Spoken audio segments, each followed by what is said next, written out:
Julius Nyerere was born on April 13, 1922 in Butiama, Tanganyika, to a local Zanaki chief called Nyerere Burito. At the age of 12, he began his education at the government primary school in Musoma, walking 26 miles each day to attend classes. He completed his schooling a year later. He was then transferred to Tabora Boys Government Secondary School in 1943 and later moved on to Makerere University in Uganda for a certificate in education. In 1949, he became the first Tanganyikan to study in Britain, where he obtained a Master's of Arts in History and Economics at the University of Edinburgh. In 1954, he developed the Tanganyika African National Union, which grouped together nationalist factions towards an agenda for independence and self-reliance for the country. Nyerere was forced by the colonial authorities to choose between his teaching career and his interest in political activities. He was reported as saying that he was a schoolmaster by choice and a politician by accident. In due course, he entered the Legislative Council in 1958 to become the Chief Minister in 1960. A year later, Tanganyika was granted internal self-government and Nyerere became Prime Minister. Nyerere's integrity, his ability as a political orator and organizer, and his readiness to work with different groupings was a significant factor to achieving independence without bloodshed. In this, he was helped by the cooperative attitude of the last British governor, Sir Richard Turnbull.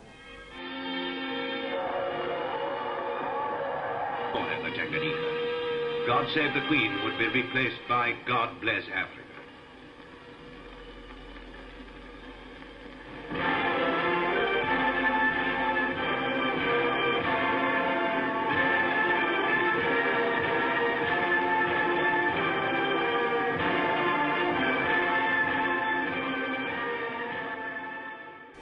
Tanganyika got full independence in December 1961, and a year later he was elected president of the republic in 1962. Head of a state is a head of a state. If you cough, people say that fellow's coughing, and then you are advised as head of a state, and you are. During his political career, Nyerere grew to become one of the most respected and a leading figure in Africa through his messages of peace, unity, and his commitment to the liberation of the African people. He was instrumental in the creation of the Organization of African Unity and made his country the headquarters of the liberation movements in the continent.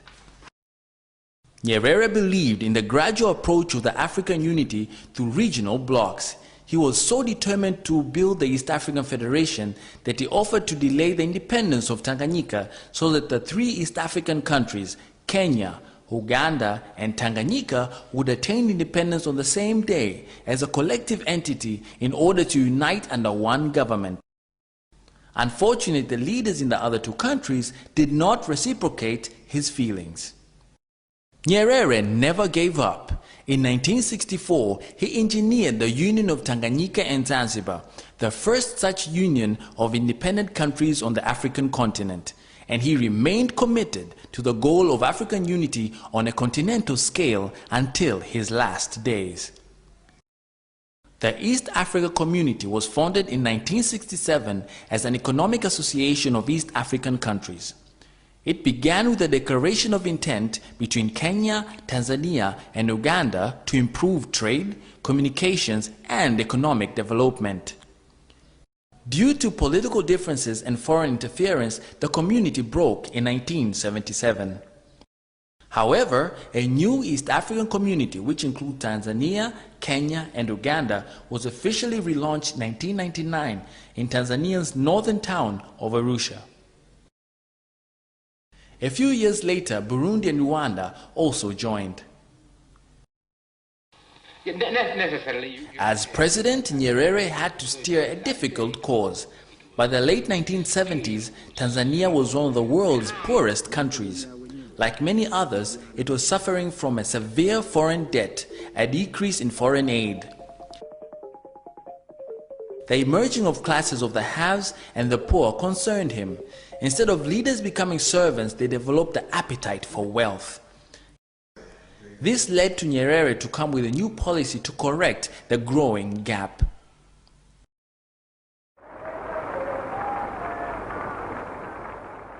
The Arusha Declaration of 1967 was a blueprint for establishing a more egalitarian society, which placed emphasis on self-reliance and avoided dependence upon foreign loans. The strategy entailed state ownership of major means of production and important services. Consequently, commercial banks, mills, commercial farms, and leading import and export houses were nationalized. More importantly, he introduced the leadership code. Nyerere, who was fondly known as Mwalimu, the teacher, argued that Tanzania had to move from being a nation of individual peasant producers, adopting the incentives and the ethics of the capitalist system. Instead, gradually building a nation of Ujamaa villages where the people would cooperate directly in small groups, which would further produce and equally share the benefits. We collectivized agriculture in Tanzania. We never did. There are a bunch of fools who keep saying, you collectivized agriculture and that is why. We never did.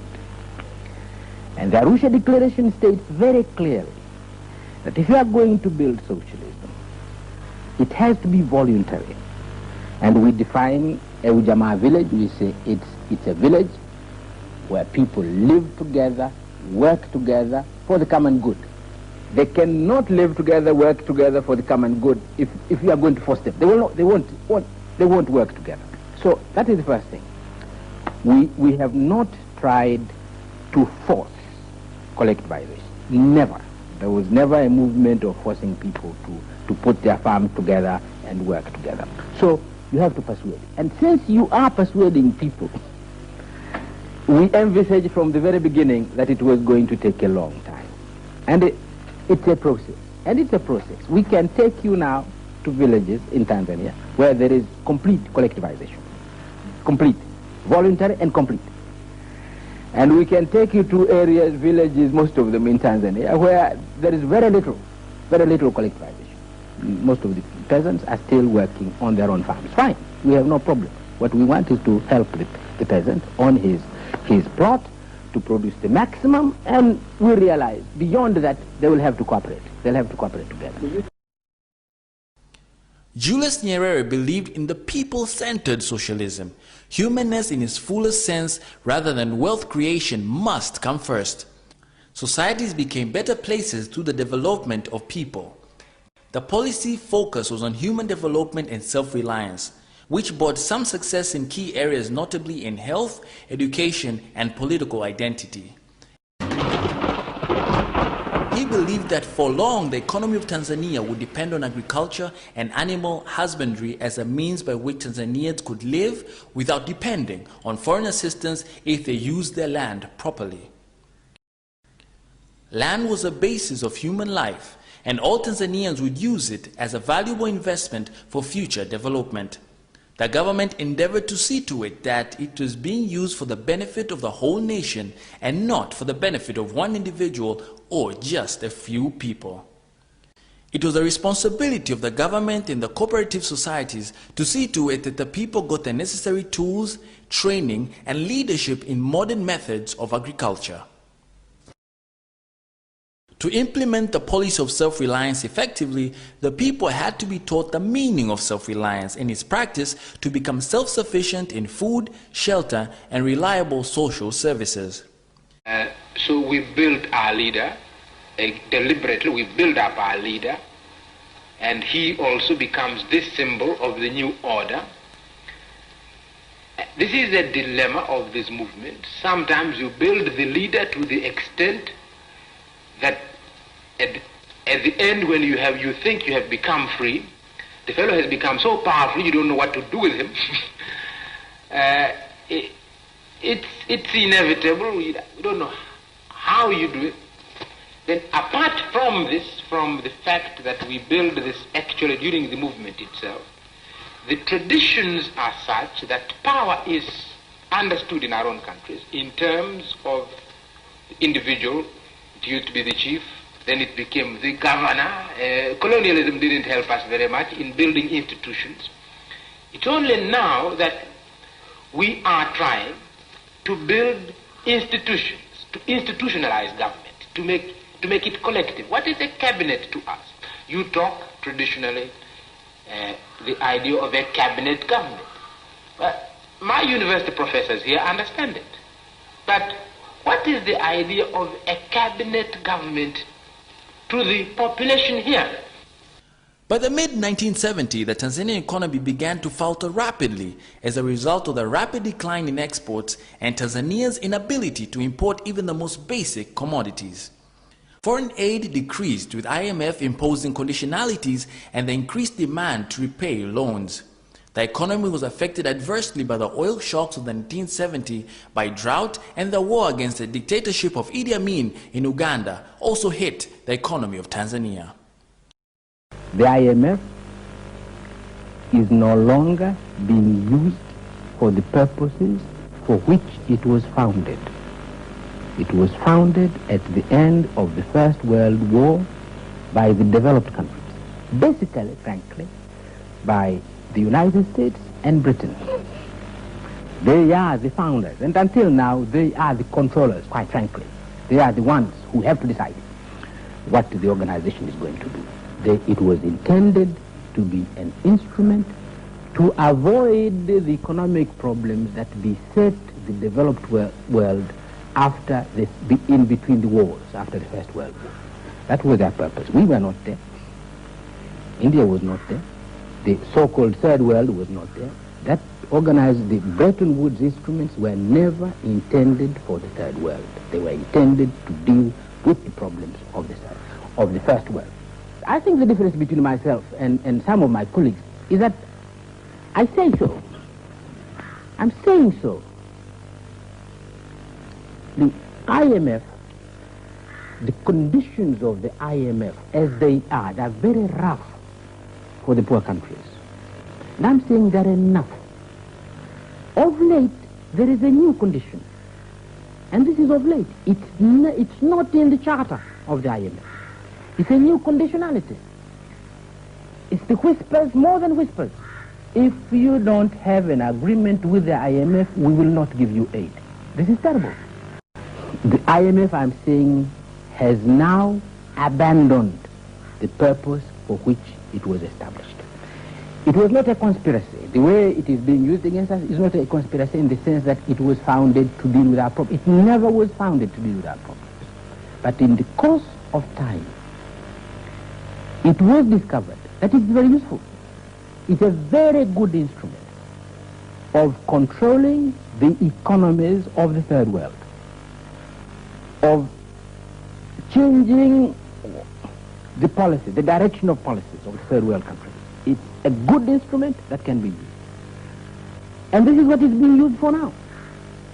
It's an instrument of control. It's an instrument of destabilization of the Third World. And so I say so, because it's a fact. This is what is happening. And I'm saying to Africa, please watch out. Watch out. See what has happened when a country has signed an agreement with IMF. You see what has happened. It's a problem. I'm not saying poor countries should not be asked to tighten their belt. They're tightening their belt all the time. I've just been saying, the people of Tanzania have been tightening up their belts all these last 6 years. But they go beyond that. Tighten more, tighten more. What is the purpose? It's never development, so that you may be able to pay the banks. It is tightening the belts for the purpose of private enterprise and the ability to pay the banks. But I'm saying this is wrong. Mwalimu Nyerere was at the forefront of the most pressing issues for Africa at that time, the liberation struggle. He led the campaign to support the liberation struggle. And all these liberation movements based in Tanzania, including those from South Africa, Mozambique, Zimbabwe, and Namibia, establishing military camps for training for the freedom fighters in Tanzania.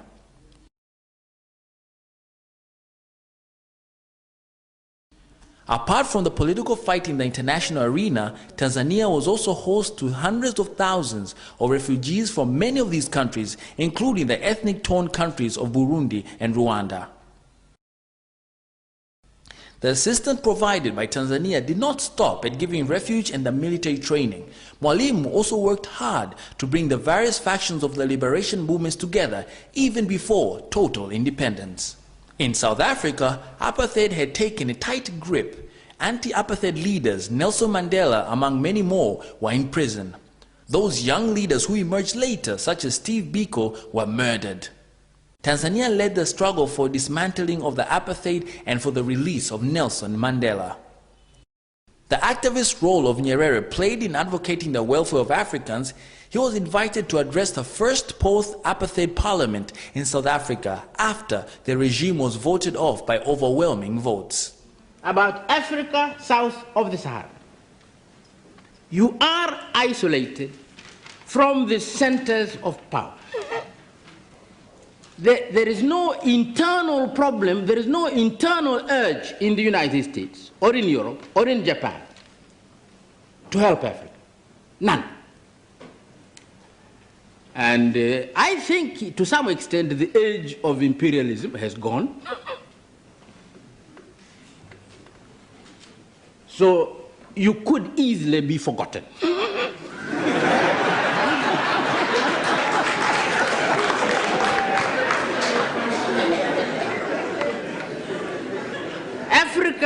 Africa is of interest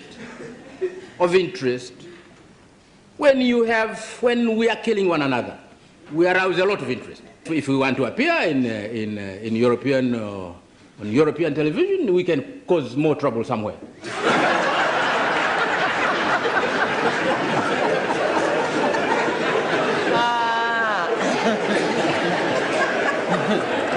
Africa south of the Sahara is isolated.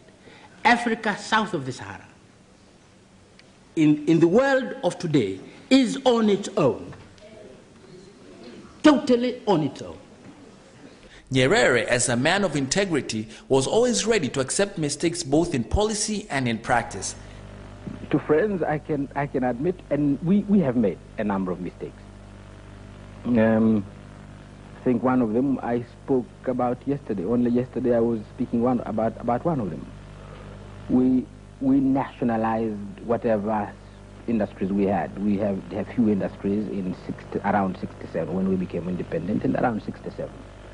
One of the major, and industrially we really did not have many industries to nationalize. But we had a very highly developed sisal industry based on estates.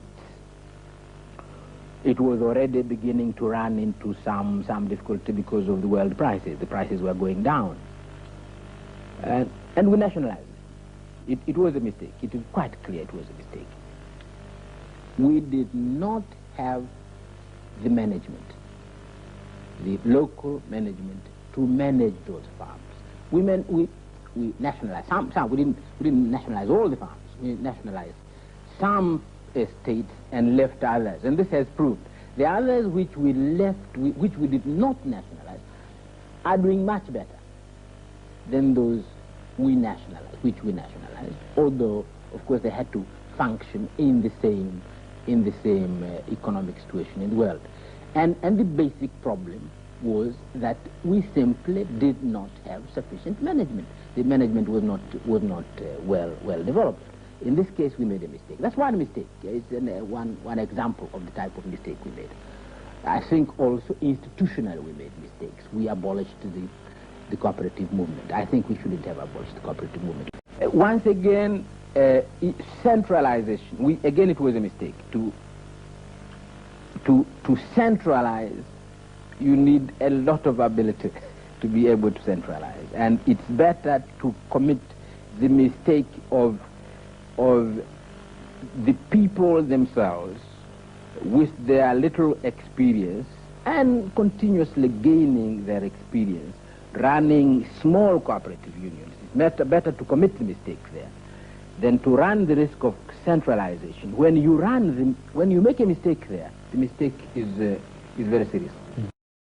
Julius Nyerere, as Tanzania's president, philosopher king, shaped the country's policies and image to his own designs, moving later in his career into a new role as international proponent of the Third World Cooperation.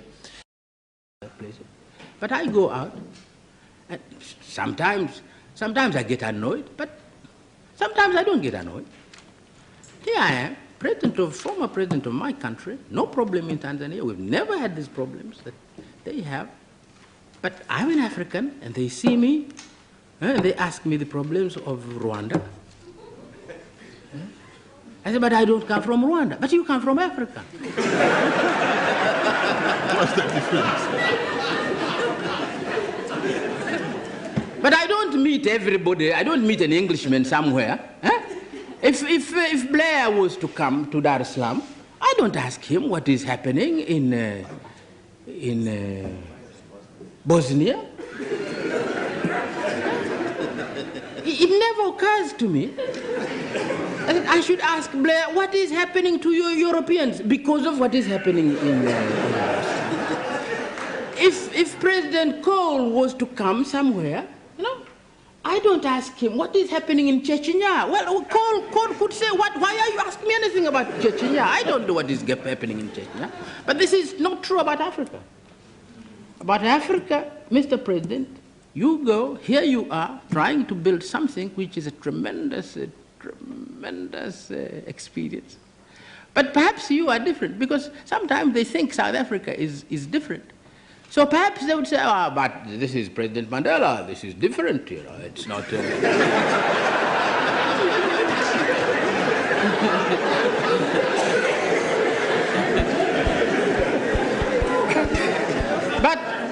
But for the likes of me, no, I'm an African.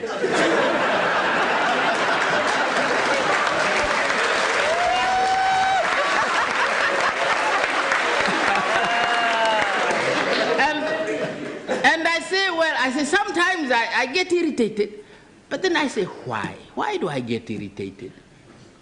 Because, of course I'm a Tanzanian, but what is this Tanzania? What is this Tanzania? Why should these Europeans see me as a Tanzanian? What is this Tanzania? This is something we tried to create in my lifetime. I built Tanzania.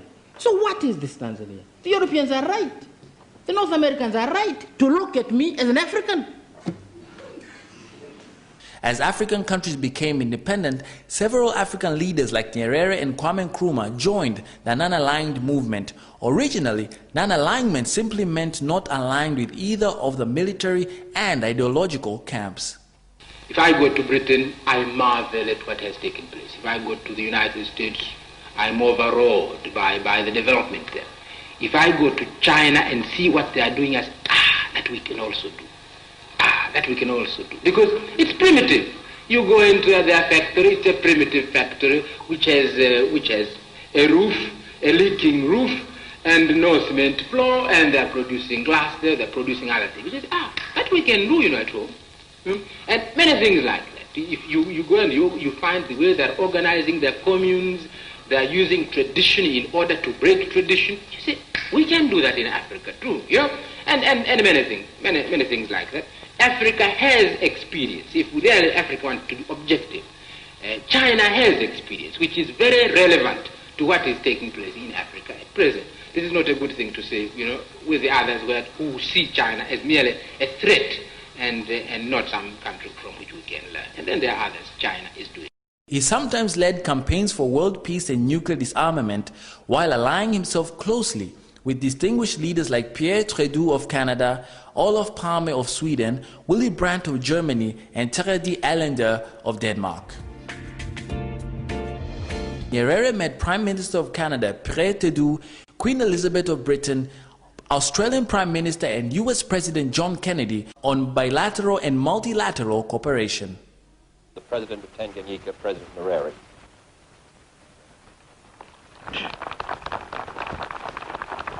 I always associate the United States with freedom.